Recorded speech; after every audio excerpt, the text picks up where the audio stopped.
Good day! Welcome to another episode of BC Brokers. Merry Christmas. Merry everyone. Christmas, Anton and GE. Merry Christmas, Gary. Ninong, Merry Christmas. Merry Christmas! Busog ka ba? Busog? Gusto pero Ninong, Merry Christmas. Ninong, Merry Christmas. O, bitin. O, baka bitin. Ninong ba?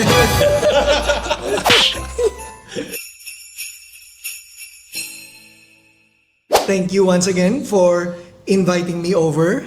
It's an encouragement, or should I say, I have an opportunity to redeem myself from the first episode.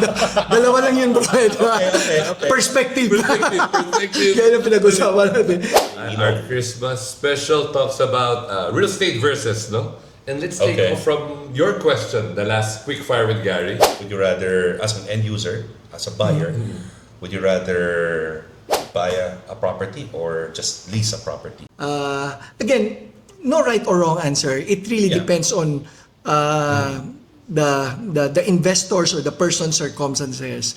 If you have the excess funds to buy and pay the amortization, assuming that you amortize, hindi natin pag-usapan yung cash kasi no-brainer, you have the cash, yes, di ba? yes. Let's say you just have enough amount. One good way is really to buy now, kasi di ba, you ask me, is it a good time to buy? When is a good time to buy? Anytime. Anytime, Di ba? yes, correct. If you have the money to pay, let's say as a down payment, you know, when you hold a property, when you buy, when you enter, you stop the price from going up. Because na-freeze mo na siya eh. Tama. And then you pay the bank for the amortization. So, you enjoy all the capital gain, di ba? As long as you have the money, because in real estate, the good thing about real estate is you don't need the whole amount Yes. to hold the property. A small amount, a portion, as low as 10% can hold the property. Yung naman, even if you have the money, okay, and you're a business person, and you have another business, as what Robert Kiyosaki would say, di ba? Ang sabi niya, very popular, a house that you use is a liability. Yes. Di ba? Probably what he means is if you can use that money elsewhere and make it grow higher than holding the property, then it could be a liability kasi palabas ng pera when you own. So leasing now becomes more practical. Okay. Because you use your funds to generate more income, to grow your wealth. So ano nga mas maganda? Perspective mo, diba? Circumstances mo. Depende. Maganda insight si Gary eh. Pero medyo napaisip din ako ulit nun eh. Kasi inisip ko, lease na lang. Ang dami mong Pinash pera. bumahay mo eh. Oo nga eh. So, benta ko to. Mag-lease na lang kami forever. 25 years na lease. Magkano lang din yun, di ba? Pwede din. Makakapili pa ako ng village here na south na maganda. And then yeah, you're right. That excess cash now you could reinvest Yes. it or you could make it grow. No, Yeah. advantage naman having this house, for example, no, my kids are still young, Okay. so they will grow and enjoy this house. No, You can and build memories here. can build memories. And that's here. priceless. Priceless. Yun yung Priceless. something that Priceless. money could not buy. Yeah, exactly. Pero you could do that in a lease. If you have a long-term 25, 30-year lease, you could do the same thing. Yeah. Oh. Diba? You could do the same thing. Pero ito, mapapamana mo later Okay. on. But again, if you have a thriving business, you could also do the same. In fact, our kids might appreciate cash more than The property. Oh, true. Diba? Although mas mataas din ang risk na mawaldas yun or whatever, diba? Actually, yun nga, walang right or wrong answer. Yeah. Because everything really depends on your goal. What you want to achieve or what you want to enjoy. Because those are factors to really to consider whether you want to buy now or just lease temporarily. Kasi every person's circumstances is unique. So kailangan alamin mo ano talaga ang gusto mo at anong gusto mo ma-achieve. So those will dictate the decisions that you'll be making today. Pero curveball sa ganyan is sentimental value eh. That's true. Diba? When people get attached to their homes, they have the option to sell, fix their problems, pero Yes. yung sentimental value is keeping them from doing it. Diba? So it becomes another layer that you have to solve. Diba? Pag ganun. As a broker, how do you address sentimental value anyway as a broker? Hard din. Medyo mahirap Medyo mahirap, because mahirap. that's really very personal. Oo, But then, when I try to analyze things, tayo mga brokers talagang I think we are here to help people, to bless them, because as a broker, yes, it's very lucrative profession because you make more than maybe a regular work. At the same time, there's a responsibility. If you take it seriously, you and I could be a solution to somebody else's problem. Yun nga, distressed. Diba? Imagine mo if you can help the person get out of that problem, sell the property so that they can solve their problems. Malaking role natin as a broker. Correct. Kayo magiging problem solver na Yes. ano. Yes. Referee pa nga minsan. Yun. Referee pa. Oo. Parang away. Di ba? So for people who are wanting to get their first house, so they have the option to either purchase nga or lease. So tayo brokers is we direct them, we assess kung ano yung kaya nila or kung ano yung mga needs nila, etc. And then we Yes. direct them in the right path. No? Correct. Yeah, a good broker should do that. Yeah. Because tayo, ang role natin is like a tour guide. Di ba? I mean, you recall the time that you went to a place or a country na first time mo, di ba? Very dependent ka sa tour guide, di ba? Takot na mawala. Kaya parating, sige, sabay ka sa bus or whatever. Parang ganun din yung role ng broker. A good broker must really be a good sort of tour guide.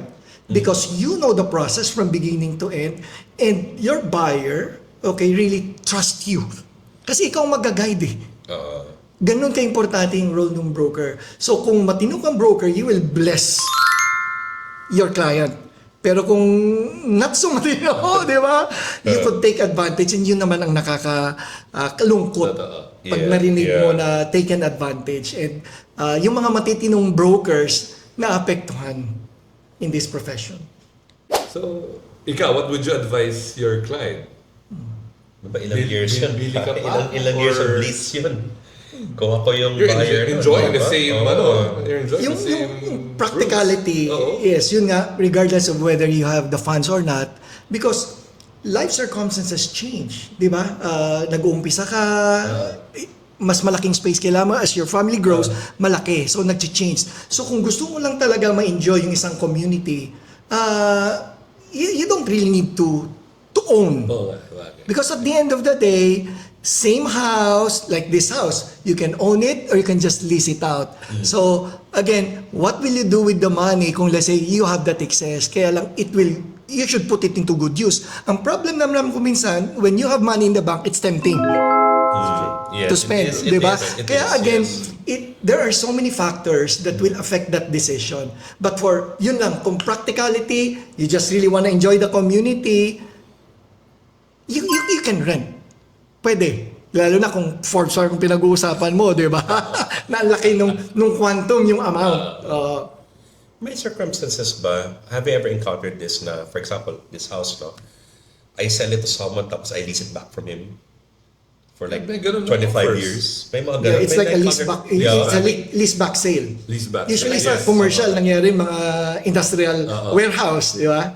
You own it first, and then you need the cash, you sell it, pero kasama sa contract nyo, I have to You lease lease it. it, yeah. X number of years. May residential na kaya kayo na-encounter na Ako, I haven't. Wala, I haven't. But I mean, you can always explore. Yeah. Parang interesting yung ganun. Interesting. Diba? Parang gustong gawin yun eh. Oh, why not? Yeah, why Di ba? not? Why Yeah, not? why not? If there's a different opportunity, yun nga, di ba? You enjoy the same house, and then you now have excess cash. Diba? So yun yung pwede natin advice sa ating mga property owners, no, mga clients natin. Yes. That any property, pwede sila makakuha ng they can earn from it. Any Yes. kind of income. Lupa yan, Correct? you can lease it out. It has a structure, you still lease it out. Yes. Yeah. Pwede Yeah. mo pigain yung property. Di ba? Ito nga, yung empty lot sa tabi ko. For sale yan before, pero alanganin pa si owner.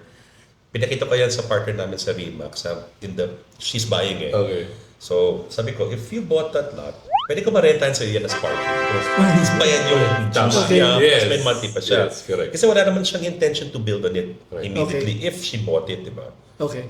So pwede ganun. Kasi residential lots na parang ang hirap mo ipalis yan Tama. Pag residential lot, di ba? Ako, willing lessee na pag-parking, di ba? Not bad. Yun din na-realize ko sa real estate. You can be as creative as you Yeah. can. Yes. Di ba? Walang right or wrong. Right. In fact, to be able to increase the value of a property, you need to put in creativity, di ba? Tama. Maglagay ka kung anong mga ideas mo so that it will command a higher price. That's why there's no right or wrong price in real estate, which is good, di ba? It could be in your favor if you're creative and you know how to position the property so that it will command Correct. a higher price than the market. Tama. And it's very possible. Itong tanong ko kay Gary, alam ko na yung sagot niya. Oh. Rockwell Center or Ayala Center? Alam mo Oh, yun, oh, oh, very oh. partial ako. It's always Rockwell Center. Oh, why? Why? Okay. I think the development medyo curated Okay. nung developer. And if you see it, though it caters to a certain type of market, but hindi lang naman brick and mortar ang binibili mo in real estate. Yes, yes. In fact, it's the total experience. Di ba? From, being exclusive and all those services, lalo na when you deal with people. So, when you buy in Rockwell Center, yun nga, it's not just the brick and mortar, but I think it's more of the intangible things that you buy. The lifestyle. The lifestyle, Community. the community, the Yeah. exclusivity, Correct, di ba? correct. May theater na, yeah. you have a club, you have a shopping mall, di ba? It's really more of like a community mall and magkakakilala kayo dyan. So I think those are the things that some people, they really find part ng need nila. Ng need nila, And correct. that commands a price na hindi mo nakikita, na in-inject mo doon Correct. sa property. Kasi kung brick and mortar lang, dapat those properties more or less would be in the same range. Tama. Pero Right. how come that Rockwell, even if it's not in the CBD, commands that kind of price? You have to think, di ba? Anong meron sa Correct. Rockwell? Tama naman. I know, when I was growing up, we lived in a condominium also. It's called the Alexandra, Alexandra. in Pasig. Pag pala kayo doon. 6-7 years. Your dad was my teacher, by the way. And he inspired me to go into condos. Diba? So before Rockwell, with all the bells and whistles, so Alexandra had sort of the same thing. There's a community center. There's Yes. people just would go down and gather. So I Yeah. guess it's part. So community again. Yep. Is important also. And Diba? I mean, look at Alexandra now. Yung value umakyat Yes. din. Grabe. While there are old developments na nag-plateau na yung presyo or bumaba pa. Correct, But correct. diba? Yun yung Presyo mga tumataas talaga. factors that you have to consider when you're buying. Diba? Yeah. Madaling pumasok eh. The problem in any investment is madaling pumasok, ang hirap lumabas. Even in real estate, it is not a guarantee na kapag binagsak mong presyo mo, makakalabas ka. Before you enter, you have to think about your exit. That's what you should tell your clients. Yes. Yeah. Brand. Brand, Location. yes. Yung exit mo rin. Kahit ako sa Always. ilimo I pa think lang. Always. exit plan is important. Exit plan is The exit very plan is important. Always. In fact, dapat bago ka pumasok, naisip mo na yung exit plan mo, paano ka makakalabas. But the exit plans are dynamic. They change. Yeah, they change. diba? They change. But somehow, I mean, when I learned from my other clients and personal experience as well, pinag-iisipan mo na eh. Kasi like, for example, napag-usapan natin Rockwell. During the pandemic, walang benta, di ba? And you have mortgages and you need to sell. Correct. Okay? Yes. Of all the properties, kung meron man, ang Rockwell ang unang nailabas. As long as your price is right, because why? There's a regular demand. Correct. Yep.